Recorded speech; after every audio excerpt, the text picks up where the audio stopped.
आज आपण पाहणार आहोत नॉनव्हेज ट्रेनिंगमधील खास पदार्थ आणि त्यांची प्रॅक्टिकल ट्रेनिंग प्रक्रिया. या ट्रेनिंगमध्ये तुम्ही शिकता 4 प्रकारचे मटण आणि चिकन रस्से, सिक्रेट मसाल्यांचा वापर, रेस्टॉरंट स्टाईल ग्रेव्ही आणि मसाला प्रिपरेशन, ऑथेंटिक कोल्हापुरी, मालवणी आणि सावजी पद्धती. कोणत्याही नॉनव्हेज डिशमध्ये मसाल्यांचा रोल खूप महत्त्वाचा आहे.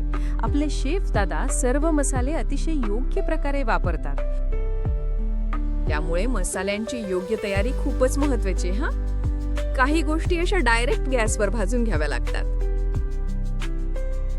एका बाजूला चिकन शिजवण्यासाठी ठेवले आहे. मसाल्यांचे मिक्सिंग हे खूप काळजीपूर्वक करावे लागते. मसाला थोडा जरी चुकला तरी सगळी चव बदलून जाते. आपले शेफ दादा पॅनची मूव्हमेंट किती सुंदर करत आहेत पहा. हा आहे कोल्हापुरी पांढरा आणि तांबडा रस्सा.